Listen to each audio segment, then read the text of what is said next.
Hello everyone, welcome back to my YouTube channel Wangshan and emotions. I hope आप सब अच्छे हो। अच्छे नहीं तो हो जाओ यार गाइस। मुझे बहुत सारे कमेंट्स रिसीव हुए जिसमें था कि इस स्टोरी को इतने जल्दी फिनिश क्यों कर रहे हो यार। स्टोरी कितनी लंबी तो चली गई है। मेरा ये सबसे लॉन्ग एफएफ है। मेरा पूरे चैनल पे इससे लॉन्ग एफएफ है ही नहीं। और आपको ये भी छोटा लग रहा है। सच में। Well, thank you so much इस एफएफ को इतना प्यार देने के लिए। डोंट वरी, इस एफएफ का मेरे पास सीज़न 2 भी है। अगर आप लोग डिमांड करोगे तो मैं मेरी जो स्टोरीज़ मेरे दिमाग में हैं उनको लाने के बाद मैं इस एफएफ का सीज़न 2 ज़रूर लेके आऊँगी। अगर आप लोग को इतना अच्छा लगा है तो पक्का मैं सीज़न 2 लेकर आऊँगी। हाँ, इसका सीज़न 2 इतना ज़्यादा लॉन्ग नहीं है जितना ये एफएफ है, पर हाँ, सीज़न 2 काफ़ी अच्छा है तो मैं ज़रूर लेकर आऊँगी। खैर, अभी हम स्टोरी पर आते हैं।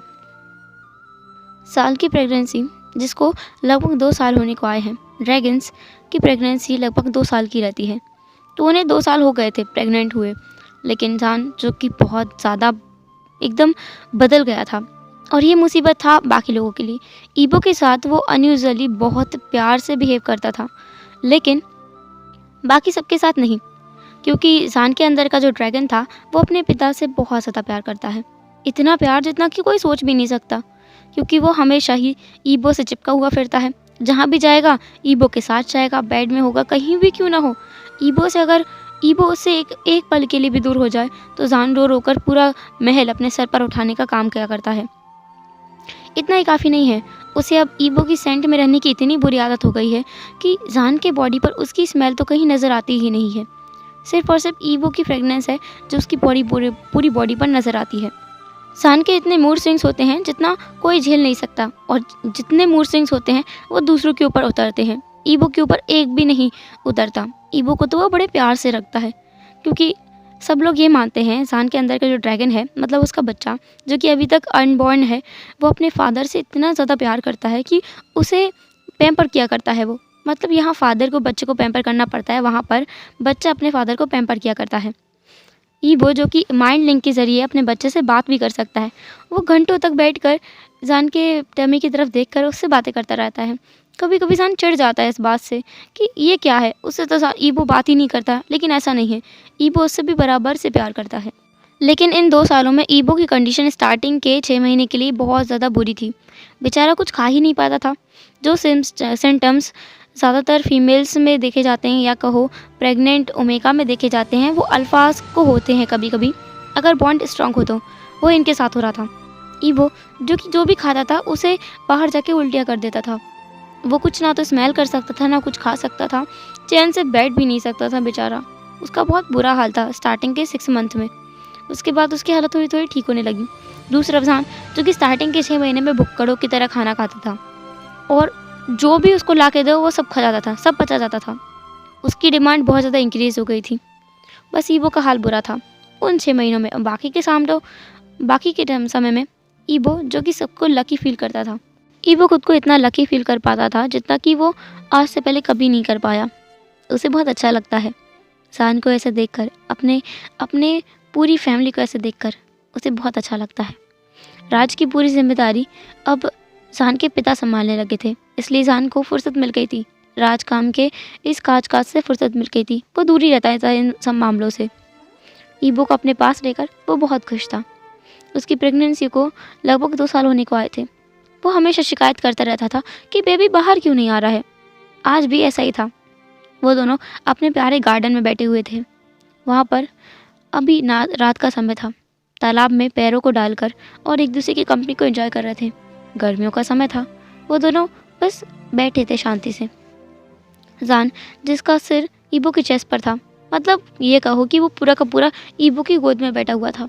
उससे सही से बैठते भी नहीं बनता है इस हालत में। हालांकि उसे इस हालत में कमरे से बाहर निकलने के लिए मना किया गया है, लेकिन फिर भी ईबो चुपके से उसे बाहर ले ही आता है, क्योंकि ईबो का जो बेबी है वो भी ईबो से बार बार यही डिमांड करता है कि उसे बाहर बैठना है। उसे यहाँ घुटन हो रही है, उसे बहुत जल्द बाहर आना है। वो बाहर निकलने के लिए फोर्स का इस्तेमाल करना चाहता है, बस ईबो उसे रोक देता है। सान के अंदर जो बेबी है वो बहुत ज़्यादा स्ट्रांग है, और उसे बहुत अजीब लगता है, बहुत ज़्यादा अजीब लगता है, क्योंकि अंदर की जो पावर है वो एक्सट्रीमली हाई है और वो पावर कभी कभी तो जान खुद भी संभाल नहीं पाता है। वो पावर इतनी ज़्यादा स्ट्रॉन्ग है, वो नहीं कर पाता है उसे हैंडल। कभी कभी ऐसा होता है जैसे जैसे कि कुछ ना कुछ तो गड़बड़ है। सान कभी कभी उस पावर के फोर्स की वजह से बेहोश भी हो जाता है। ईबो इस बात का पता नहीं लगा पा रहा है। उसने बहुत कोशिश की, क्योंकि वही एक लौता एक ऐसा इंसान है जो अपने बेबी को माइंड लिंकिंग के जरिए बात कर सकता है, पर अभी तो वो भी नहीं कर पाता है। उसे कुछ समझ ही नहीं आ रहा है। फिर भी फ़िलहाल के लिए तो वो बस जान को संभालने का काम कर सकता है और कुछ भी नहीं। तो अभी ईबो बस जान को संभाल रहा है। वैसे ही वो उस आने वाले मेहमान के लिए बहुत ज़्यादा एक्साइटेड है, लेकिन क्या करे, वो मेहमान उनके हाथ में इतने जल्दी नहीं आएगा, क्योंकि वो तो एग के रूप में बाहर आएगा ना। सान एग को फर्टिलाइज करेगा अपने ड्रैगन फॉर्म में आने के बाद, और उन्हें फिर भी 6 महीने का इंतज़ार करना पड़ेगा उस एग को टूटने के लिए। तब तक जान को वहाँ रहना पड़ेगा उस एग को वार्म करने के लिए, वार्म रखने के लिए। ये सारा प्रोसेस होने में अभी और 6 महीने लगेंगे। ईबो एक्सट्रीमली एक्साइटेड है, पर अभी के लिए उसने अपने एक्साइटमेंट को दबा के रखा है। फिलहाल अचानक से जान ने पूछा, ईबो एक बात बताओ ना, क्या तुम मुझसे सच में प्यार करते हो? ईबो ने कहा, जान क्या हुआ है तुम्हें? तुम ऐसे ऊटपटांग सवाल क्यों पूछ रहे हो? हाँ मैं करता हूँ। सान जो कि अब थोड़े उठ के बैठने की कोशिश करने लगा। ईबो ने कहा, सान तुमसे नहीं बनेगा, मत करो, ऐसे ही रहो। सान ईबो की तरफ देखते हुए बोला, ईबो मुझे मुझे कुछ करने का मन कर रहा है, तुम समझ रहे हो क्या करने का? ईबो ने अनजान बनते हुए कहा, बिल्कुल भी नहीं, मुझे नहीं समझ आ रहा है, तुम क्या बात कर रहे हो सान? सांजिस ने पाउट बनाते हुए कहा, अब तो तुम मेरी बातें भी नहीं समझते हो, ऐसा प्यार है तुम्हारा। ये बच्चा आने के बाद ना तुम मुझे भूल जाओगे, सच में मुझे ना तुम बिल्कुल भी प्यार नहीं करोगे। मैं अच्छे से समझ सकता हूँ, तुम्हें ना मेरी कोई ज़रूरत ही नहीं है, जाओ मुझसे बात मत करो। सान ये बोल तो रहा था, लेकिन ईबो की गोद से वो टस से मस नहीं हुआ था। ईबो को पता है कि उसके बाप को कैसे मनाना है। तो ईबो लीन हुआ सान की तरफ। उसने कहा, सान। ऐसा बोलकर सान का फेस अपनी तरफ करते हुए ईबो बोला, मेरी बात सुनो, ऐसा नहीं है। बात यह है कि हम इस लिटिल वन के लिए ऐसा कुछ नहीं कर सकते, तुम समझ रहे हो? सान समझ सकता है, पर पता नहीं क्यों उसे बहुत ज़्यादा क्रेविंग होती है ईबो की, वो अपने आप को रोक भी नहीं सकता। सांजिस ने कहा, पर ईबो हम थोड़ा तो कुछ कर सकते हैं ना, बस थोड़ा सा, बिल्कुल थोड़ा सा। क्या हम थोड़ा सा भी नहीं कर सकते? तुम बस मुझे एक्साइटेड कर दो और कुछ भी नहीं, ऐसा कुछ। ईबो अब इसके आगे कुछ भी नहीं कर सकता। उसे पता है ये नॉर्मल है, बहुत ज़्यादा नॉर्मल है, और जान की जैसी हालत है उस हालत में तो ये और ज़्यादा नॉर्मल हो जाता है। सान को हर वक्त ईबो की क्रेविंग होती रहती है, और ईबो को कैसे न कैसे ये क्रेविंग पूरी भी करनी पड़ती है। ईबो ने सोचा कि हाँ चलो करना तो पड़ेगा। ईबो अपने फादर इन लॉ के साथ रह रहकर गायब होने वाली कला भी सीख चुका है, एक जगह से दूसरी जगह पहुंचने वाली कला। तो अभी उसने उसी कला का इस्तेमाल किया और जान को उसके कमरे में ले आया, बेड के ऊपर। वो अपने कमरे में थे। ईबो जिसने कहा, जान मैं सिर्फ अपने हाथों का इस्तेमाल करूँगा और किसी चीज़ का नहीं, तुम किसी और चीज़ की ज़िद भी नहीं करोगे, ठीक है? सान ने एक बहुत ओबीडियंट चाइल्ड की तरह अपना सिर हाँ में हिला दिया और कहा, बिल्कुल बिल्कुल, मैं किसी और चीज़ की बिल्कुल भी डिमांड नहीं करूँगा, प्लीज़ कुछ करो ना, मुझे मुझे कुछ अलग महसूस हो रहा है, कुछ बहुत अलग। ईबो समझ सकता है कि जान को क्या महसूस हो रहा है, और ईबो खुद भी तो कितनी मुश्किल से अपने आप को काबू करके बैठा है ना। लगभग पिछले 6 महीने से उन लोगों को इंटीमेट होने के लिए मना कर दिया गया है, जान की बिगड़ती हालत की वजह से। और इस वजह से ईबो की हालत भी ख़राब हो जाती है। जब वो जान को ऐसे अपने हाथों से सेटिस्फाई करता है, उसके बाद ईबो खुद को बहुत मुश्किल से काबू कर पाता है। उसके अंदर का अल्फातों में से बाहर आने को जम कर रहा होता है, पर ईबो बहुत मुश्किल से अपने आप को संभालता है। ऊपर से सान की वो फ्रेगनेंस जो किसी को महसूस नहीं होती, लेकिन ईबो को बहुत ज़्यादा महसूस होती है, हर पल महसूस होती है। वो खुशबू इतनी ज़्यादा बदल गई है, इतनी लुभावनी हो गई है, बस उसे एक बार इनहेल करने की ज़रूरत है और वो पूरा पागल हो जाए। फिर भी ईबो हर वक्त अपने आप को काबू करके रखता है, और वैसे भी वो 24 घंटे सान के साथ घूम रहा है, और इस वजह से उसको कंट्रोल करने की जो क्षमता है वो और ज़्यादा डिक्रीज़ हो जाती है। वो बहुत मुश्किल से अपने आप को रोक पाता है। फिलहाल अभी के लिए तो वो बस सान को देख रहा था, सान कितना डेस्परेट हो रहा है खुद को टच करने के लिए, लेकिन अभी वो अपनी राउंड और बिग बैली की वजह से खुद को देख भी नहीं पा रहा है। ईबो इस बात को समझ सकता है क्योंकि वो उसका मेट जो है। ईबो सान के अंदर की फीलिंग्स को भी महसूस कर पाता है, इसलिए वो समझ सकता है कि अभी सान कितना ज़्यादा अराउज्ड फील कर रहा है। लेकिन वो समझ नहीं पा रहा है कि सान किस वजह से इतना अराउज्ड फील कर रहा है। ईबो जो सान को निकट तो कर रहा था और फिर उसे निकट देख भी रहा था। सान ने कहा, क्या कर रहे हो ईबो, जल्दी कुछ करो ना। ईबो ने देखा सान कितना ज़्यादा मतलब अराउज्ड है, वो पूरा वेट है। इतना क्या हुआ, क्या सोच लिया इसने? ईबो से रहा नहीं गया तो उसने पूछ लिया, सान तुमने क्या सोचा? तुम तो पूरे रेडी हो और तुम इतना लीक भी कर रहे हो, क्या क्या सोच क्या रहे थे तुम? सान जिसका पूरा चेहरा ना एकदम लाल पड़ गया, उसने शर्माते हुए कहा, वो मैं बस हमारे बारे में सोच रहा था। जब हम लोग इंटीमेट होते थे तब उसके बारे में मैं सोच रहा था, वो वाले दिन के बारे में जब मैंने तुम्हें पनिश किया था ना, मतलब जब मैंने तुम्हें और उसको अपने मतलब मैंने तुम्हें माउथ से सेटिस्फाई किया था, उसके बारे में सोच रहा था मैं। फिर तुमने भी मुझे माउथ से सेटिस्फाई किया था, उसके बारे में सोच रहा था मैं। ईबो बस मुंह खोल के ना सान को देखे जा रहा था कि ये इतनी भयानक बातें सोचता रहता है अपने दिमाग में। ईबो ने कहा, सान ऐसा मत सोचा करो यार, पूरे दिन में तुमने मुझसे ऐसी ऊट पटांग बातें कही है ना, मुझे खुद के ऊपर शर्म आ रही है कि मैंने ऐसा कुछ भी किया है तुम्हारे साथ। हाँ सच में ये 12वीं बार है जब मैं तुम्हारी मदद कर रहा हूँ। प्लीज़ मैं तुम्हारे हाथ जोड़ रहा हूँ सान, आगे कुछ मत सोचना प्लीज़। तुम अराउज्ड होते हो और तुम्हें ऐसे देखकर मैं खुद का काबू किसी दिन खो न दूँ। सांजिस ने कहा, तो खो दो ना, मैं तो यही चाहता हूँ कि तुम अपना कंट्रोल खो दो। ईबो जो कि बहुत बुरी तरह से हैरान था कि सान ऐसा कैसे सोच सकता है। वो अभी प्रेग्नेंट है, उसकी हालत इतनी ख़राब है, इसके बावजूद भी ये बाज नहीं आ रहा अपनी हरकतों से। तभी उसे एक आवाज़ आई, मेरी माँ को छोड़ने की हिम्मत भी मत करना, वरना देख लेना बाबा, मैं बाहर निकलने के बाद आपको छोड़ूंगा नहीं, इसलिए उनसे दूर रहना। ये मेरी माँ है, आई बात समझ में? और हाँ, मैं एक बात बता दूँ, मेरी माँ को जहाँ भी छूना है मैं छूँगा, जो भी करना है मैं करूँगा, आप नहीं। दूर रहो मेरी माँ से।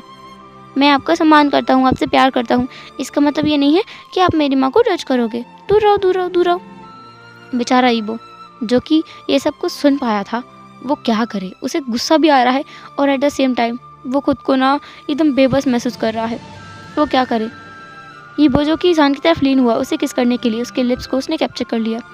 सब करते करते कब उसने सान के लिप्स पर बाइट कर लिया उसे पता ही नहीं चला, और उसने खुद के लिप्स को भी पहले ही बाइट कर लिया था और अपने जो ब्लड है उसे सान के माउथ में एंटर करा दिया। अब उन दोनों का ब्लड मिक्स हो गया था तो सान को पता ही नहीं चला और उसने उस ब्लड को अपने अंदर भी ले लिया। इस वजह से उसके अंदर जो अनबॉर्न चाइल्ड था वो ज़ोर से चीखा। उसने कहा, मैं तुम्हें छोड़ूंगा नहीं, मुझे एक बार बाहर आ जाने दो, मैं सच में छोड़ूंगा नहीं। मेरा बाबा एक नंबर का ठरकी है, बेकार है, एक नंबर का परवट है, मेरी माँ को छोड़ता ही नहीं है। आ इतनी बात के बाद उसकी आवाज़ आना बंद हो गई। वो बच्चा सो गया था। ये बच्चा बहुत ज़्यादा शैतान है, निकलने से पहले ही मुझे इतना परेशान कर देता है, निकलने के बाद मेरा क्या होगा। ईबो अपने मन में ये सोच रहा था। ईबो ने अपना काम करना स्टार्ट कर दिया। सान के वो मोहन्स उसे आउट ऑफ कंट्रोल करने के लिए काफ़ी थे, लेकिन वो बहुत मुश्किल से खुद पे काबू कर रहा था। उसकी हालत बहुत ख़राब थी, वो खुद भी अराउज्ड फील कर रहा था। सान को फुल्ली सेटिस्फाई करने के बाद अब ईबो की बारी थी, लेकिन ईबो के पास तो कोई भी नहीं है जो उसे सेटिस्फाई कर सके। ईबो जिसने एक शाय किया और वो चला गया बाथरूम में खुद को सेटिस्फाई करने के लिए, क्योंकि उसे पता है अगर वो सान के सामने खुद को सेटिस्फाई करने लगा तो सान फिर से अराउज्ड हो जाएगा और उसकी फिर से जम के ड्यूटी लग लेगा। इससे अच्छा है कि वो अकेले में जाके खुद को सेटिस्फाई करे। उसके हाथ भी दर्द करने लगे हैं खुद को सेटिस्फाई करते करते, क्योंकि वो ऑलरेडी एक अच्छा खासा सेशन सान को अपने हाथों से देकर आया है, इवन अपने माउथ से देकर आया है। तो उसे पता है वो बहुत ज़्यादा थक भी गया है, लेकिन उसे खुद को शांत करने की बहुत ज़्यादा ज़रूरत है। फाइनली वो शांत हुआ और जब रूम में आया तो उसने देखा सान जो कि ऑलरेडी सो चुका है, वो ऐसी हालत में सो गया है। ईबो जो अब सान को साफ़ करने लगा, उसे क्लीन करने के बाद में उसे अपनी पावर से दूसरी जगह पर शिफ्ट करके उसने बेड शीट्स को मतलब पूरे बेड को ही अच्छे से क्लीन करने के बाद उसे वहाँ पे लिटा दिया। उन दोनों के ऊपर ब्लैंकेट लिया और दोनों को ही नेकेड रखते हुए वो सो गया। ईबो बहुत गहरी नींद में था, लेकिन उसे किसी के तो ग्रोल करने की आवाज़ें आ रही थी। लगभग आधी रात को उसे बहुत ज़्यादा साउंड सुनाई दे रहा था। ईबो जागना नहीं चाहता, लेकिन उसे याद आया कि उसका हस्बैंड, हाँ उसका पार्टनर, उसका मेट, वो प्रेग्नेंट है, उसके साथ तो कुछ नहीं हुआ। ईबो जर करके उठ गया, चौंक करके उठा। वो बेड पे बैठ गया। उसने देखा कि ज़ान ट्रांसफॉर्म हो रहा है उसकी ड्रैगन फॉर्म में। ईबो को तुरंत समझ आ गया कि अब आगे क्या होने वाला है। तो ईबो, जिसने ज़ान के हाथ को पकड़ा और वहाँ से दूसरी जगह पर अपेयर हुआ। ये जगह वो है जहाँ पर ज़ान की माँ ने ज़ान को डिलीवर किया था, या कहो वुशियान को डिलीवर किया था। मतलब जितने लोग हैं ना, उनकी जो डिलीवरी हुई है वो ये इसी एरिया में हुई है। ये बहुत बड़ा एरिया है, खुला एरिया है, लेकिन यहाँ पर कोई नहीं आता है। ये एक अलग ही जादुई दुनिया है जहाँ पर ईबो और ज़ान थे। ज़ान जो कि ट्रांसफॉर्म हो रहा था, उसकी ट्रांसफॉर्मेशन की जर्नी इस बार बहुत ज़्यादा टफ थी। हर बार वो जितनी आसानी से ट्रांसफॉर्म हो जाया करता था, इस बार ये सब कुछ करना उसके लिए बहुत टफ था। लेकिन फिर भी धीरे धीरे करके वो ट्रांसफॉर्म हो गया। उसे ट्रांसफॉर्म होने में भी लगभग 4 घंटे का टाइम लगा। फुल्ली ड्रैगन फॉर्म में ट्रांसफॉर्म होने के बाद में वो एक बहुत बड़ा सुंदर ड्रैगन दिख रहा था, एक white dragon, pure white dragon. ईबोजस ने माइंड लिंकिंग के ज़रिए सान से बात करने की कोशिश की। सान दर्द में था। सान के ग्रोल करने के साउंड्स वहाँ सुनाई दे रहे थे। ईबो समझ सकता है कि ये क्या चल रहा है। उसे सान के वो ग्रोल्स सुनाई दे रहे थे। फिर भी उसने कोशिश की सान से कांटेक्ट करने की। फाइनली सान ने कहा, ईबो, ईबो, मुझे मुझे बहुत पेन हो रहा है ईबो। सान, जिसकी आवाज़ बहुत ज़्यादा ऐसी हो गई थी, वो बहुत ज़्यादा दर्द में था, इसलिए उसके गले से आवाज़ नहीं निकल रही थी। मतलब वो माइंड लिंकिंग के ज़रिए भी ढंग से बात नहीं कर पा रहा था। फिर भी ईबो से सहारा दे रहा था। सान, जिसने अपना सर नीचे कर लिया था, ईबो उसके सर पर हाथ फेरे जा रहा था, उसे शांत करने की कोशिश कर रहा था, उसे कंफर्ट देने की कोशिश कर रहा था। अब ईबो को भी पता है कि उसे क्या करना है। ईबो खुद भी अपने ड्रैगन फॉर्म में ट्रांसफॉर्म हो गया। उसने अपनी फॉर्म को थोड़ा बिग किया था। वो सान से थोड़ा बड़ा दिख रहा था आकार में। सान के पास जाकर वो बैठ गया और उसे सहारा देने लगा। सान ग्रोल तो कर रहा था, बहुत बहुत पेन हो रहा था उसे, लेकिन वो इस चीज़ को सहन कर रहा था। वो ड्रैगन है, वो ऐसे ही मामूली पेन से मतलब कुछ उसे हो नहीं सकता, लेकिन हाँ उसे पेन हो रहा था। ईबो उसे संभाल भी रहा था। उन लोगों को लगभग 2 दिन लगे थे वहाँ पर। मतलब सान को 2 दिन लगे उस एग को डिलीवर करने में। सान ने जब एग को डिलीवर कर दिया, ईबो तो बड़ा खुश हो गया कि फाइनली उसका सान अब उस पेन से रिलीफ पा लेगा। लेकिन ऐसा नहीं हुआ। उस एग के डिलीवर होने के बाद भी सान बहुत पेन में था। सान को एक अलग एहसास हुआ। उसे समझ आया कि ये क्या है, ये तो बहुत बड़ी गलती हो गई उनसे। उसने तुरंत ईबो से कांटेक्ट किया। ईबो से माइंड लिंकिंग के ज़रिए उसे बताया कि उसके अंदर एक और बेबी है, जो कि एग नहीं है, वो कुछ और ही है, वो कुछ और है। सान और ईबो दोनों सरप्राइज थे इस बात से कि ये क्या है। सान फिर भी ट्राई कर रहा था नॉर्मली उस चीज़ को अपने अंदर से बाहर निकालने की।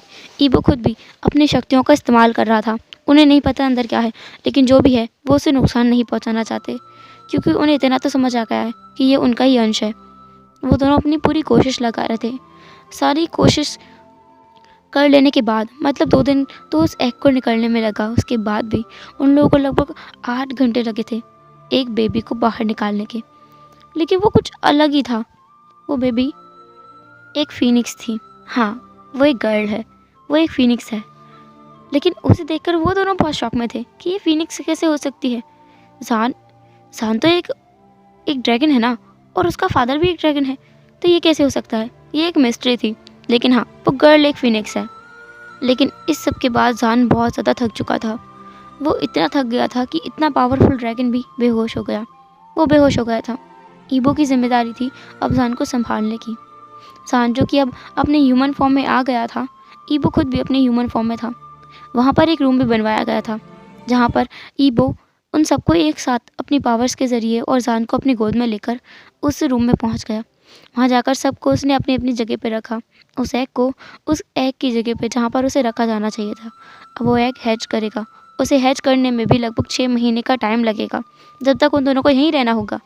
और ये बच्चा, जिसके बारे में वो अभी किसी को बताना नहीं चाहता, क्योंकि ये बहुत रेयर है उनके लिए, बहुत स्पेशल है, या कहो बहुत अलग है।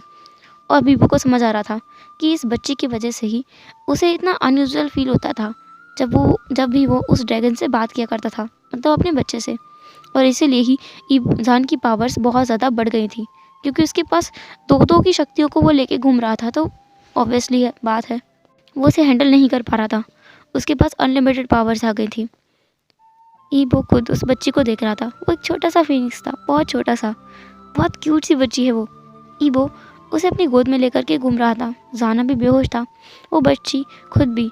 मतलब स्टार्टिंग में जब वो आई थी तब तो वो रो रही थी, लेकिन अभी वो एकदम शांत थी, एकदम शांत, ईबो की गोद में। ईबो थोड़ी देर तक तो उसे लेकर घूमता रहा। मतलब उसने सान को, ईबो को और रिसैक को सबको साफ कर दिया था। इसके बाद उसने उन्हें लिटाया था। फिर उस बच्ची को वो गोद में लिए हुए था। फिर उसे लगा कि उसे सान के पास इसे लेटा देना चाहिए। ईबो खुद भी थका हुआ था, क्योंकि इतने टाइम से वो खुद भी अच्छे से आराम नहीं कर पाया है। जान के साथ वो खुद भी जागा हुआ था। उसने इस प्रेगनेंसी के ड्यूरेशन में जितना साथ जान का दिया है, उससे कई गुना ज़्यादा साथ उसने इस डिलीवरी के टाइम पे दिया है। ईबो ने उस बच्ची को उन दोनों के बीच में सुलाया, वो खुद भी सो गया। उस एक को उसने अपने पास में सुला लिया था, मतलब थोड़ी दूरी पर, जैसे वो टच ना हो और फूट ना जाए, क्योंकि वो उनका बेबी है, वो उसको कुछ नहीं हो सकता। ईबो अपने दिमाग में भी ये ख्याल नहीं लाना चाहता, तो उसे बड़ी सेफली उसने एकदम जो थे ना पिलोस के चारों तरफ उसको बीच में रख दिया था, और वो खुद भी सो गया था।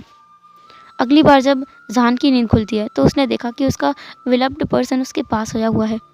उसे देखकर उसके फेस पर एक स्माइल थी, लेकिन उसे तुरंत ही कुछ याद आया। उसका बेबी वो कहाँ है? जान जिसे याद आया कि हाँ, उसने 2 बेबीज़ को डिलीवर किया है। एक जो कि कुछ और था, उसे याद नहीं है कि क्या था, लेकिन हाँ एक एग था जो उसका बेबी है। उसने धीरे से ईबो को पुकारा, ईबो। जान अभी भी अच्छे से अपनी आंखें नहीं खोल पा रहा था और ना ही कुछ ढंग से देख पा रहा था, लेकिन हाँ वो होश में आ गया था। ईबो भी तुरंत उठ गया, क्योंकि वो हल्की नींद में था। जान को ऐसे बेहोश देखकर वो क्या अच्छी नींद ले सकता है? नहीं। तो वो उठ गया। उसने जान को देखा, उसने जान को बताया कि जान अब ठीक है और बाकी सब कुछ भी ठीक है। जान को उसने उठाकर बिठा दिया और उसे उस बेबी को हाथ में दे दिया। उस बेबी के बिल्कुल माथे के बीच में एक फीनिक्स का निशान था, जो कि हाँ उसकी फीनिक्स होने को दर्शाता है। वो एक रॉयल फीनिक्स है, ये बात दर्शा रहा है। लेकिन उन जान और ईबो दोनों में से ही कोई भी रॉयल फीनिक्स नहीं है। तो ये कैसे हो सकता है? उन लोगों को अभी भी डाउट है। फिलहाल जान इन सब को छोड़कर अपनी बच्ची को निहारने में बिजी था। उसकी ज़िंदगी की सबसे अच्छी खुशियाँ हैं ये दोनों सिर्फ उसके हैं। उसने उस एग की तरफ भी अपना हाथ बढ़ाया और ईबो से कहा कि उसे लेकर आए। ईबो लेकर आया और उस एग को भी उस जान के पास में बैठा दिया, मतलब रख दिया। जान ने उस एग को अपने हाथ से सहलाया और उसको किस किया। उसने अपनी बच्ची को भी किस किया। उसकी बेटी भी जाग गई थी, जो कि हवा में अपने हाथ पैर मार रही थी और गीगल करने जा रही थी। उसे बड़ा मज़ा आ रहा था अपनी माँ के साथ में। तभी ईबो को सुनाई दिया कुछ। उसका बच्चा, मतलब वो जो छोटा सा ड्रैगन है ना, वो अपने एग से बोल रहा था, ये कौन है? ये मेरी माँ के पास क्या कर रही है?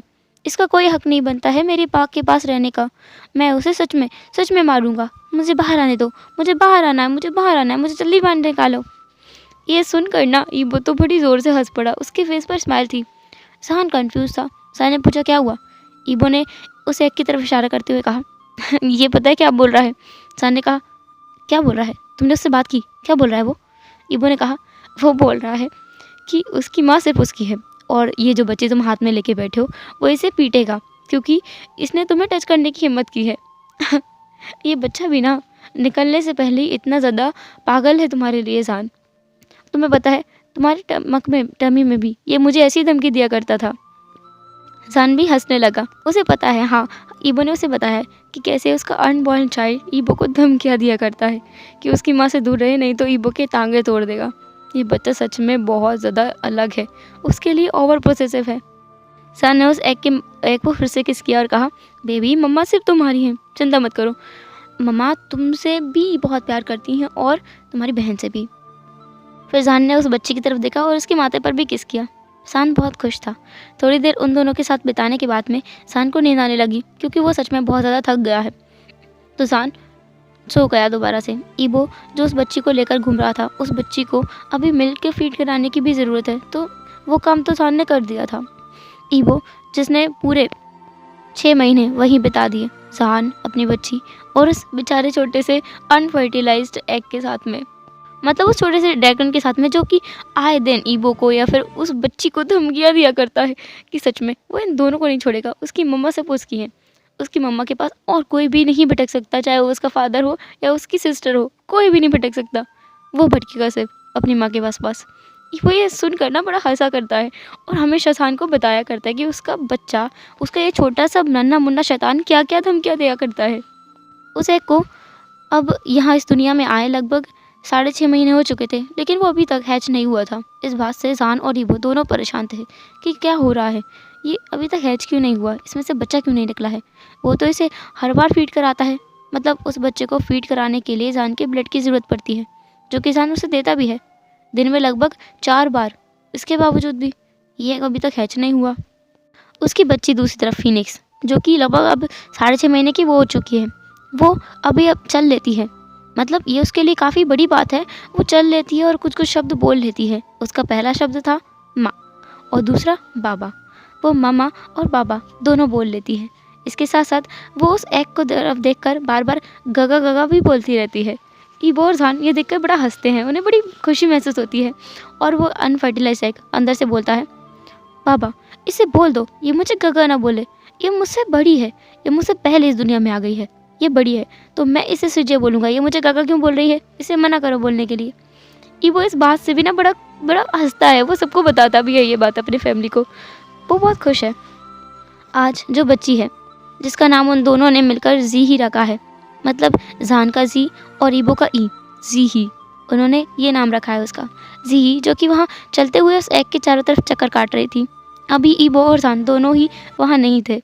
जी ही ने उस एग की तरफ देखते हुए पॉइंटिंग किया और कहा, गगा मैं सच बोल रही हूँ, मैं क्या माँ बाबा को बता दूँ?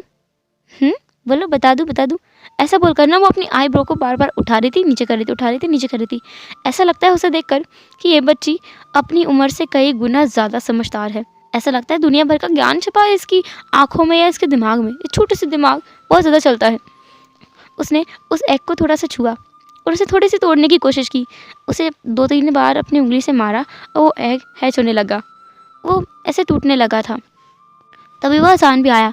सान ने जी को देखा। उसने कहा, बाबे तुम यहाँ क्या कर रही हो, चलो मेरे साथ आओ, हम लोग यहाँ बैठेंगे, आओ आओ हम दोनों बातें करेंगे। गगा को परेशान मत करो, वो शायद सो रहे हैं, है ना। जी जिसने अपने मम्मा की तरफ देखा और दौड़कर उनके पास गई, उनकी गोद में चढ़ते हुए कहा, मम्मा वो सो नहीं रहे हैं, वो वो इसके आगे वो कुछ नहीं बोल रही थी। ऐसा लगता है कि उसे शब्द नहीं मिल रहे हैं।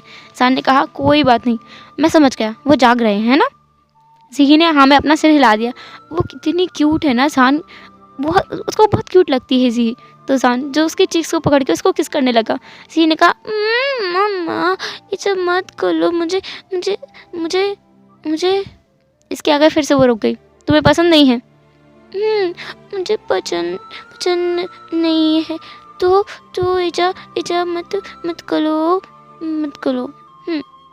वो बच्ची बहुत ज़्यादा क्यूट है, बहुत ज़्यादा क्यूट है। सान को वो बहुत प्यारी लगती है और अभी भी वो इसकी इतनी क्यूट बातों पे ना बहुत हंस रहा था। तभी उसे कुछ आवाज़ भी आई उस अनफर्टिलाइज एग की तरफ से। उसने देखा कि एग हैच हो रहा है। ईबो को तुरंत उसने संदेश भेज दिया कि ईबो को आना होगा।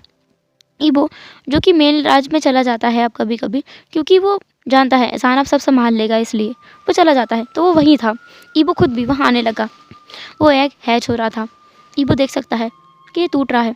ईबो और जान और जी तीनों वहाँ बैठ गए थे। जान की गोद में जी थी, जो जान को बहुत टाइटली हग करके बैठी थी, जैसे कि अगर उसने जान को छोड़ा तो जान कहीं गायब हो जाएगा या फिर कोई जान को उससे छीन लेगा। और ईबो बस उस एग की तरफ देख रहा था। उसे अपनी पावर से एकदम जोड़े रखने की कोशिश कर रहा था, क्योंकि हो सकता है कि ये एग अपने आप ना हैच हो रहा हो इसलिए, लेकिन वो चाहता है कि हाँ उसका बच्चा सामने आए। तो वो बहुत सावधान थे इस चीज़ के लिए। वो एग नेचुरली हैच हो रहा था, टूट रहा था। धीरे धीरे टूटने के बाद में वो पूरी तरह से टूट गया। उसके अंदर एक छोटा सा ड्रैगन था, बहुत छोटू सा। वो छोटा सा ड्रैगन दिखने में बहुत ज़्यादा क्यूट था, बहुत ज़्यादा क्यूट है। वो ड्रैगन हल्का सा ब्लू है। उसके ऊपर के फर जो हैं वो गोल्डन है। उसकी जो टेल है वो भी गोल्डन है। उसकी नेल्स भी गोल्डन है और बाकी उसका पूरा रंग स्काई ब्लू कलर का है। वो इतना ज़्यादा क्यूट है, जान उसे देखता ही रह गया। वो इतना ज़्यादा सुंदर लग रहा था अपने ड्रैगन फॉर्म में, बस ईबो खुद उसे घूरता रह गया। वो लोग भूल ही गए कि उसे उठाना भी है। जान जब होश में आया तो उसने उस ड्रैगन को उस एग से बाहर निकाला। उसमें थोड़ा सा पानी जैसा एरिया भी था। वो ड्रैगन थोड़ा सा गीला था। उसने अपनी बड़ी बड़ी आंखों से जान की तरफ देखा और जान की तरफ देख कर ना वो अपने हाथ पैरों को हिलाने लगा। जान इतना खुश हो गया कि वो अपनी बेटी जी को भूल ही गया।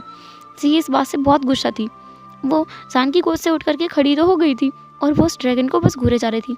उस ड्रैगन ने सान को हक कर लिया था। सान ने भी उसे हक किया बहुत प्यार से, इतनी प्यार से कि जी की तो जन भूनकर राख हुए जा रही थी। सान ने उस एग के माथे पर किस किया धीरे से और उसने कहा, इबो इबो ये सान से ना बोलते भी नहीं। सान की आंखों में आंसू थे। इबो खुद भी उस ड्रैगन को देखे जा रहा था। वो दोनों उसको हक करके बैठे थे। सान बोल रहा था, इबो ये कितना ज़्यादा सुंदर है। इबो ये हमारा बेबी है ना, कितना क्यूट है ये। इबो ये तो बताने चाहिए कि नहीं है, ये कितना अच्छा है, कितना सॉफ्ट है ना ये इबो। इबो खुद भी बोल रहा था, हाँ जान ये मुझे दो ना। जान ने कहा, नहीं मैं नहीं दूंगा मेरे बेबी को तुम्हें, तुमने चोट पहुंचा दी तो ये मेरा है, मैं नहीं दूंगा। वो दोनों सच में उस बेबी की वजह से लड़ रहे थे। इबो बोल रहा था कि उसे चाहिए और जान मना कर रहा था। जान उसे लेकर बैठ गया था। इबो बस ऐसे ही बोल रहा था कि उसे चाहिए, पर वो उसे ले भी नहीं रहा था। लेकिन इबो का ध्यान अब सीही पर गया, जो उसके पास में मुंह फुलाकर बैठी थी, मतलब खड़ी थी। वो उसने इतना बड़ा पाउट किया हुआ था ना, इबो को तो हंसी आ गई। उसने कहा, जान तुम उसे रख लो और मैं इसे रख लेता हूँ। जान ने वहाँ देखा जी का पाउट देखकर ना जान को तो हंसी आ गई। उसने कहा, नहीं वो भी मेरी है। ऐसा बोलकर जान ने उसकी तरफ हाथ बढ़ाया। जी तुरंत एकदम हंसते खिलखिलाते हुए ना जान की तरफ भाग गई। उसने जान की एक साइड को हक कर लिया। उसने कहा, मम्मा गगा नहीं मम्मा मेली है। वो 6 महीने की बच्ची, मतलब 6.5 महीने की बच्ची ये बोल रही थी कि मामा मेरी है, गगा की नहीं है। जान को तो हंसी आ गई। जान ने उसे भी अपनी गोद में बिठा लिया। इबो अब उस ड्रैगन को, छोटे से लिटिल से ड्रैगन को अपने साथ ले गया उसे साफ़ करने के लिए। उसने टॉवल से साफ़ किया और वापस ले करके जान के पास में रख दिया। जान उस बेबी को देख रहा था और जी भी जान को देख रही थी। जी बार बार जान का फेस पकड़ के, मतलब उसके दोनों चीक्स को पकड़ के अपने नन्हे हाथों से अपनी तरफ कर रही थी। बोल रही थी, मम्मा मुझे देखो ना, मम्मा मुझे देखो, मुझसे भी बात कर लो ना। मम्मा अब गगा को क्यों लगे हो, सिर्फ गगा से बात कर ले हो, मुझे नहीं कर ले हो। और वो छोटा सा ड्रैगन जी को ऐसे दिख रहा था ना, जैसे कि लो मैं आ गया हूँ, अब जो मेरा है वो मुझे ही मिलेगा, तुम्हारा कुछ नहीं है। वो उसे चिढ़ा रहा था, मतलब ऐसा लग रहा था जी और उस लिटिल ड्रैगन को देखकर कि वो एक दूसरे को ना ये साबित करना चाहते हैं कि मम्मा उसकी है और उसकी है, किसकी है। सांजिस तो बहुत बुरी तरह से थक गया था इन दोनों बच्चों के बीच पिसते पिसते। फिर फाइनली उन लोगों ने सोचा कि वो कल वापस जाएंगे। अब तो एग भी हैच हो चुका है, तो अब उनका यहाँ रुकने का क्या मतलब बनता है। तो उस दिन तो वो लोग आराम करते रहे। उन दोनों बच्चों को जान और इबो ने मिलकर संभाला। जी जो कि बस जान से ही चिपक कर रह रही थी, वो ना उस ड्रैगन को उसकी मम्मा के आसपास भी नहीं मंडराने देना चाहती। लेकिन जान उस बच्चे को गोद में लेकर बैठा है, क्योंकि वो तो जी से ज़्यादा छोटा है ना, इसलिए। और अभी तो वो कुछ बोल भी नहीं सकता बेचारा बच्चा, इसलिए उसे लेकर बैठा था। वो उसे मिल्क भी फीड करवाता था। तो जी भी डिमांड कर रही थी, मम्मा मुझे मुझे मुझे भी चाहिए, ये मेरा भी है ना, मुझे भी चाहिए बाबा मुझे भी चाहिए। वो रोने भी लगी थी, पर जान समझ सकता है ये नौटंकी कर रही है, क्योंकि ये खाना खा सकती है, इसके दांत भी तो निकल आए हैं, इसलिए। इसकी उम्र बहुत कम है, लेकिन इसका जो ग्रोथ है वो काफ़ी ज़्यादा ये कह सकते हैं स्पीड में हो रही है। जान उसे इग्नोर करने लगा, लेकिन जी ऐसे मान सकती है क्या। वो ज़मीन पर एकदम लौट गई और उस पर हाथ पैर मारने लगी। वो रोते रोते बोल रही थी, मुझे भी चाहिए मम्मा, मुझे प्यार नहीं गलती मम्मा गगा को प्यार गलती है, मुझे नहीं गलती, गलती नहीं है। सान बेचारा हार मान गया। वो सच में अब एक पेरेंट बन चुका है और वो इन दोनों का मदर है, तो वो समझ सकता है। तो उसने जी को गोद में उठाया और उसे भी मिल्क फीड कराया।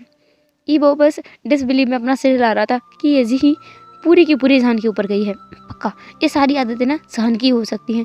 वो अपनी मदर इन लॉ से पूछेगा कि ये सारी आदतें ना जान की हैं सच में।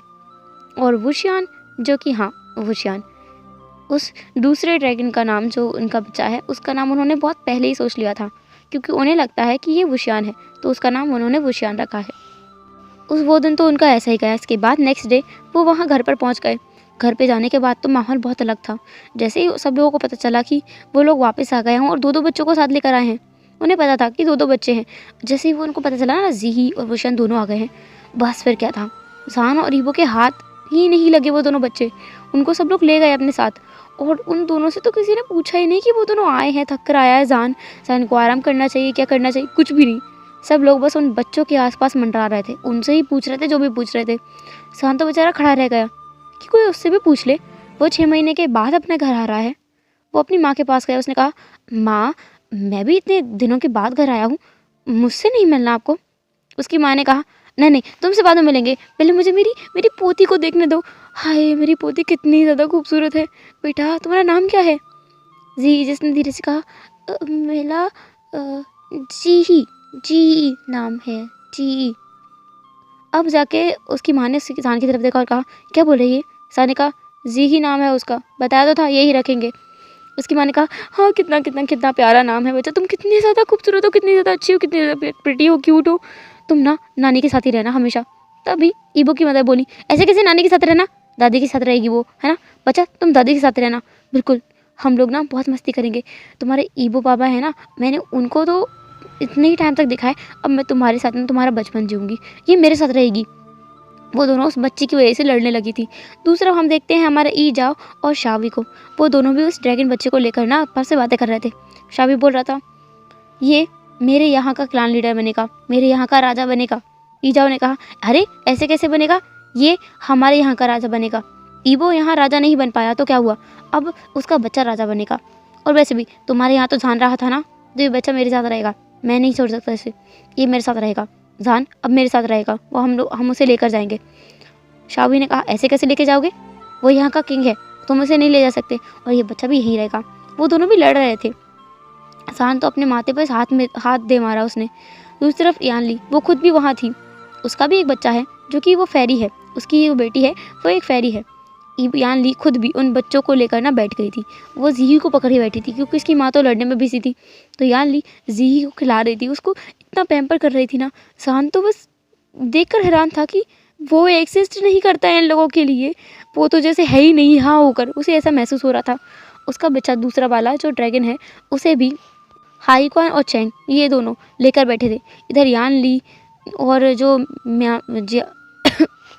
वैन किंग है वो उसे लेकर बैठे थे, वो इधर जो हाईक्वान है और चैंग है वो उसे लेकर बैठे थे। सान तो समझ ही नहीं पा रहा था ये इसकी फैमिली है या क्या है, कितनी बड़ी नौटंकी है। तब वहाँ पे लान कुरैन भी आया। कुरैन वहाँ आते ही बोला, क्या चल रहा है यहाँ। उसकी आवाज़ से सब लोग चुप हो गए, एकदम चुप हो गए। कुरैन खुद ने, उसने भी शादी कर ली है शिया से। हाँ, शिया जो कि उसकी अननोन लवर है ना, वो शिया ही है। और उन दोनों का अडॉप्टेड चाइल्ड जो है ना, वो छोटा सा जो फॉक्स है। और वो लोग बहुत खुश हैं अपनी लाइफ में। अभी वो तीनों भी आ गए थे। कुरैन जो कि डायरेक्ट ही उन दोनों बच्चों के पास गया। उसने पहले ज़ी को गोद में लिया और फिर बाद में वो उस ड्रैगन बेबी के पास गया। उस ज़ी को अपनी वाइफ यानी सिया के गोद में देकर उसने उस ड्रैगन बेबी यानी वुशियान को अपने गोद में लिया और कहा, एक काम करो, तुम लोग लड़ते रहो, इन्हें हम ले जा रहे हैं। ज़ान तो चिल्ला पड़ा, अरे नहीं, ये मेरे बच्चे हैं, ऐसे कैसे आप लोग उनको रख सकते हो, मुझसे भी तो कोई पूछो, मैं भी तो आया हूँ, इन दोनों को जन्म मैंने दिया हो, कोई मुझसे ही नहीं पूछ रहा है कि मेरा कैसा हाल है। मैं भी 6 महीने के बाद अपने घर लौटा हूँ, सब लोग मुझसे भी पूछो ना कि मुझे कैसा महसूस हो रहा है, मुझे पानी चाहिए, खाना चाहिए, क्या चाहिए। बस लोग बच्चों को लेकर बैठे हैं, उनकी वजह से लड़ रहे हो, मुझसे भी तो पूछो ना, मैं भी तो यहाँ हूँ। सब लोगों ने अब उसकी तरफ नज़र किया। सब लोग ना सान को बस घूरे जा रहे थे। लगभग 5 मिनट तक घूरने के बाद सान ने ही कहा, ऐसे घूरने के लिए नहीं कहा, बस इतना कहने की देर थी। वो लोग अपने काम में फिर से लग गए थे। फिर से वो लोग आपस में बहस कर रहे थे, नहीं नहीं मैं मेरे साथ रहेगा बच्चा, नहीं नहीं ये मेरा नानी है, ये मैं इसकी नानी हूँ, नहीं नहीं मैं इसका नाना हूँ, नहीं मैं इसका दादा हूँ, नहीं मैं इसकी दादी हूँ। सब लोग बस लड़े जा रहे थे। सान जो अब अपने बच्चों को ना ऐसे देख नहीं सकता था क्योंकि ये लोग बहुत लड़ रहे हैं। जी जो कि दूसरी तरफ बड़ा इंजॉय कर रही है ये नज़ारा, वो तो बड़े हंस रही थी खिलखिलाते हुए। उसने धीरे से उस ड्रैगन बेबी के कान में भी कुछ कहा। वो ड्रैगन ना उसकी तरफ घूर के देखने लगा जैसे कि वो उसकी बात को समझ गया हो। ज़ी तो बड़े मज़े ले रही थी। सान ने उन बच्चों को लिया और अपने रूम में भाग गया। ईबू भी उसके पीछे पीछे चला गया, ये लोगों को लड़ते हुए छोड़ करके। सान अपने कमरे में आया और उसने खुद से कहा, हाँ क्या यार, मेरे फैमिली वाले मुझे भूलकर बच्चों के पीछे पड़े हैं और कैसे बच्चों की तरह लड़ रहे हैं। जी अभी भी मुस्कुराए जा रही थी। सान ने कहा, और तुम क्या मुस्कुरा रही हो? तुम तो बड़े मज़े ले रही थी ना बाहर, है ना? जाओ, मम्मा तुमसे बात ही नहीं करेगा अब। जाओ, मॉम से मत बोलना आप कुछ भी। जाओ जाओ जाओ, सब लोगों के पास जाओ। जी जो कि एकदम हैरान हो गई कि ये क्या हुआ, और वो ड्रैगन बेबी जो कि बड़ा खुश हो गया, बुशियान जो कि बड़ा खुश हो गया और खुशी के मारे ना वो तालियां बजाने लगा था। अभी वो अपने ड्रैगन फॉर्म से ह्यूमन बॉडी में शिफ्ट कर दिया था, मतलब वो अपने आप ही ऑटोमेटिकली एक रात में ही ह्यूमन बॉडी में शिफ्ट कर गया था। वो छोटा सा बच्चा था और उसकी इम्प्रूवमेंट भी काफ़ी हाई है, बिल्कुल जी की तरह। जैसे जी भी एक दिन में बैठने लगी थी वैसे ही ये बच्चा भी एक दिन में बैठने लगा है। वो ताली बजा रहा था और मुस्कुरा रहा था जीवी की तरफ देख करके। जान और रीपो समझ पा रहे थे कि इन दोनों बच्चों के बीच बहुत ज़्यादा टेंशन है। सच में ये दोनों बच्चे आपस में मिलकर पैसे भी रह नहीं सकते एक दूसरे को परेशान किए बगैर। सान जिसने बस डिसबिलीफ में अपना सिर हिला दिया, क्योंकि उसके घर में 2 बच्चे ऑलरेडी हैं जो लड़ते हैं और बाकी लोग भी बच्चे बने घूम रहे हैं। सान तो थक गया था, वो बेड पर गया। उसने ईबो से कहा, ईबो क्या तुम कुछ खाने के लिए ले आओगे? ईबो ने कहा ठीक है। दोनों बच्चों को सान के साथ छोड़कर वो चला गया, लेकिन उसने गलती कर दी है करके, क्योंकि जी जो कि अब सान को अपनी तरफ खींच रही थी वो बोले थी, गग्गा मम्मा मेरी हैं, आपकी नहीं है। गग्गा मम्मा को मैं अपने 7 लगूंगी और हमेशा अपने 5 लगूंगी, आप दूर लाओ।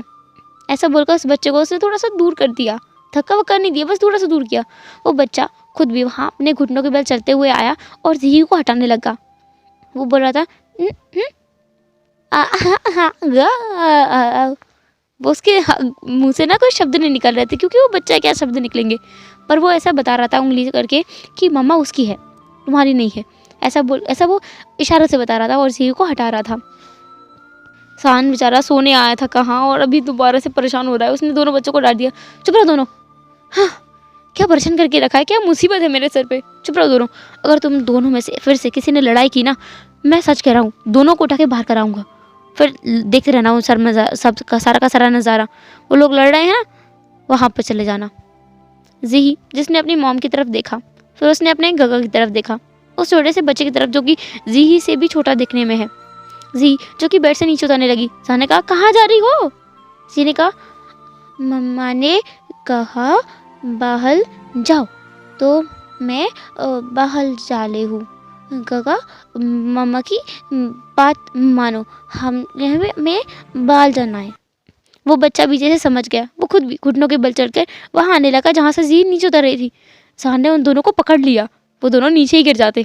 उसने खुद के सर पे ही हाथ मारा और कहा, क्या मुसीबत है, क्या बच्चे इतने ज़्यादा शैतान होते हैं। मुझे पता होता तो सच में मैं क्या करूँ मैं परेशान हो गया हूँ तुम दोनों से। तुम दोनों ने और तुमने तो एक दिन में ही मेरी जान खा ली है। उसने उस छोटे से ड्रैगन की तरफ देखते हुए कहा।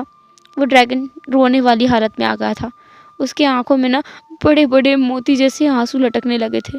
थोड़ी देर में वो ज़ोर ज़ोर से रोने लगा। वो इतनी ज़ोर से रो रहा था ना, नीचे ईबो जो कि मेड से कुछ खाना निकलवा रहा था, वो सब शौक में आ गए थे। ईबो तुरंत अपने कमरे की तरफ भागा। नीचे जो लोग लड़ रहे थे ना, उन्हें भी ये आवाज़ आई कि क्या हो गया, क्या बच्चे को कुछ हो गया। वो लोग भी भागते हुए आए। सान ने तो अपने कानों पे हाथ रख लिया था, जी ने भी खुद भी अपने कानों पे हाथ रख लिया था। मतलब इतनी ज़ोर से वो बच्चा रो रहा था कि पूरा महल सर पे उठा लिया वो उसने। सब लोग वहाँ भाग कर आए, उन्होंने देखा कि कुछ भी नहीं है, ये बच्चा बस रोए जा रहा है और कुछ भी नहीं। उन्होंने देखा, मतलब सब लोग उस बच्चे की तरफ आ गए, उसको पैम्पर करने लगे, उसे चुप कराने की कोशिश करने लगे। हालांकि साउंड बहुत ज़्यादा हाई था उस बच्चे के रोने का, फिर भी उस लिटिल से ड्रैगन को शांत कराने लगे।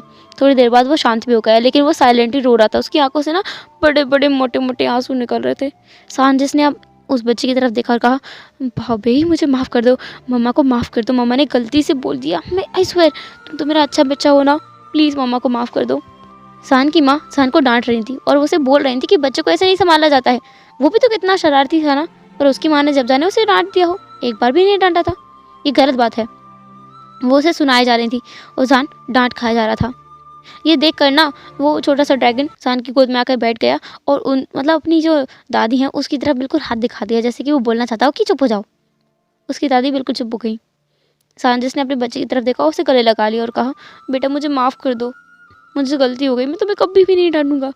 जी जैसे जो मुंह बना रही थी उसने कहा, मम्मा तो गगा को नहीं डांटेगी, पर मुझे डांटेगी मम्मा।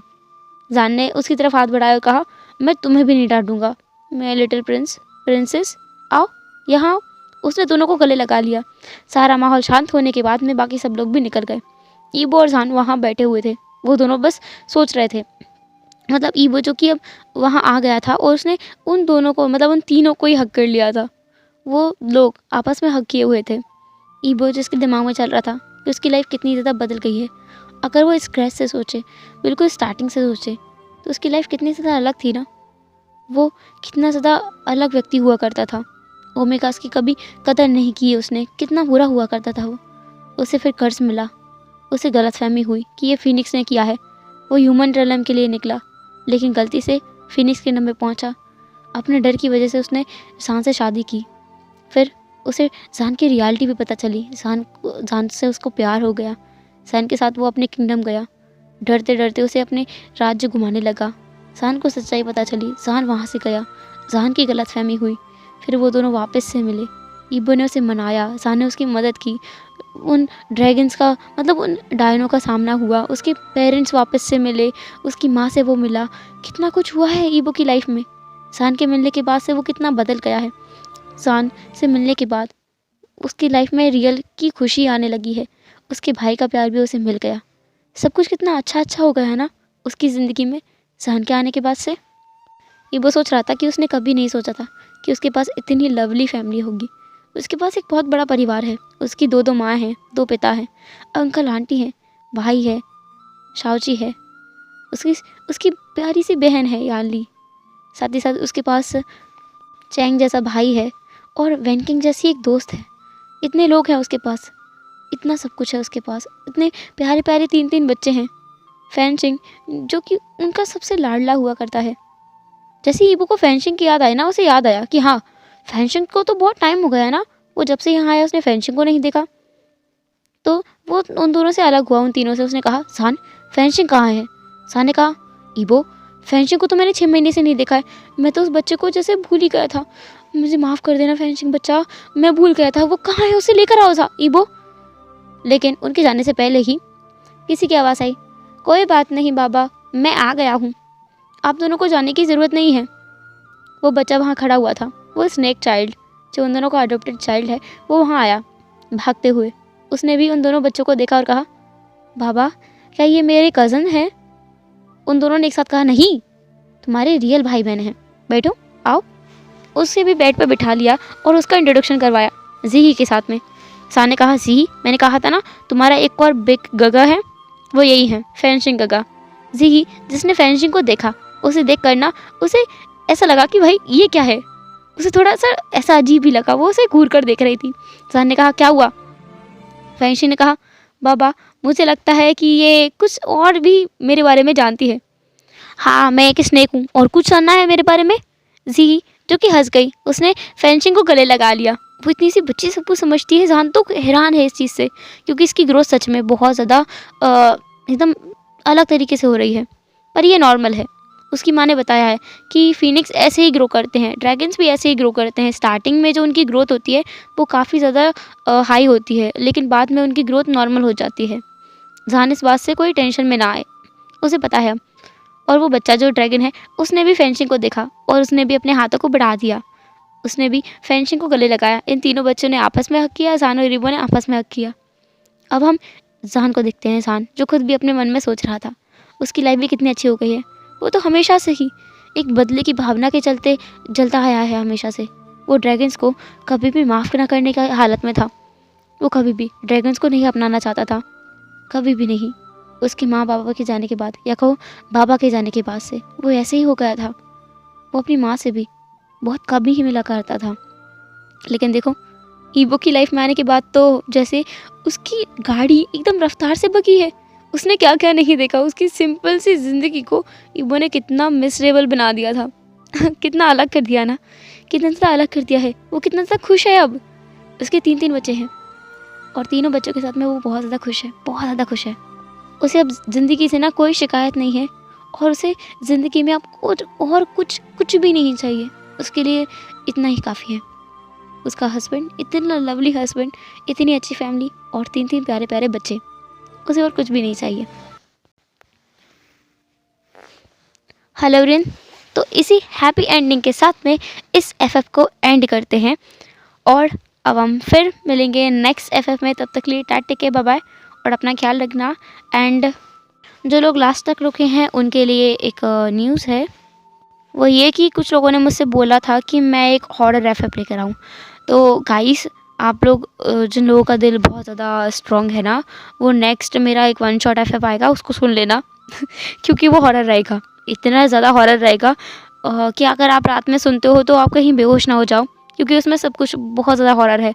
उसमें सिर्फ आत्माएं और आत्माएं दिखेंगी आपको, इसलिए थोड़ा संभल के। हाँ, तो आपकी डिमांड के अकॉर्डिंग नेक्स्ट FF जो हॉरर रहेगा तो आप सुन लेना अगर आपको सुनना है तो। चलो फिर फाइनली अब मैं आपको बोल ही देती हूँ bye bye, tata take care, bye bye, अपना ख्याल रखना।